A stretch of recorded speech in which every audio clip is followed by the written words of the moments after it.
বাচ্চাদের বিষয়টি বলছিলেন যে বর্তমানে বাচ্চাদের মধ্যে বিহেভিয়ারাল চেঞ্জেসটা অনেক বেশি দেখা যাচ্ছে, এর কারণটা আসলে কি? জি, এই যে আমি যে প্রথম একটু আগে বলছিলাম, একটা হলো রেজিলিয়েন্সের বিষয়টা।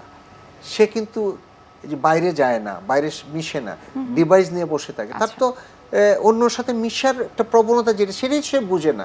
অন্যের সাথে যে জায়গা দিতে হবে, অন্যকে স্পেস দিতে হবে, ভাইয়ের জন্য কিছু করতে হবে, ক্লাসমেটের জন্য কিছু করতে হবে, সেটা সে বুঝতে পারে না। সে তো নিজের কেন্দ্রিক হয়ে যায়, সেলফ সেন্টার্ড হয়ে যায়।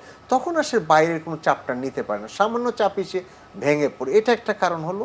আরেকটা হলো যে ডিভাইস বেশি ইউজ করাতে সে ভার্চুয়াল জগতে বসবাস করে, স্বাভাবিক জগৎটাকে সে চিনতে পারে না।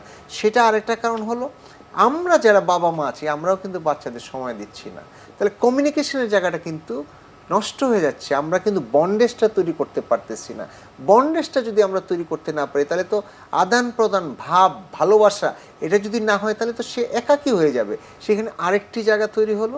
আর আমরা তো সবাই এখন ডিজিটাল যুগে বসবাস করি। স্বাভাবিক মতে যে মানুষের যে হৃদ্যতা, আন্তরিকতা, কমিউনিকেশন, এগুলি কিন্তু গ্যাপ হয়ে যাচ্ছে। অর্থাৎ তাহলে কি আমরা কি বলতে পারি যে সোশ্যালি গ্যাপ, পারিবারিকভাবে যে বন্ডিংসগুলো রয়েছে সেটার একটা গ্যাপ, এবং তার বন্ধু বান্ধব যারা রয়েছে তাদের সাথে একটা গ্যাপ রয়েছে, সিবলিংসদের মধ্যে একটা গ্যাপ রয়েছে, এগুলোই হচ্ছে খুব ইম্পর্টেন্ট কারণ, খুব ইম্পর্টেন্ট কারণ।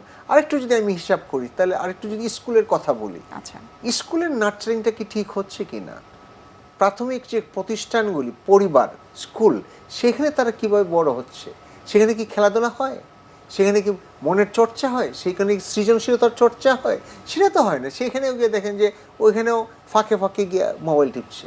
আপনি একটা ইউনিভার্সিটিতে যান, একটা টিএসসির সামনে গিয়ে দেখেন আগের মতো গান তো চর্চা হয় না, সবাই বসে বসে মোবাইল টিপছে।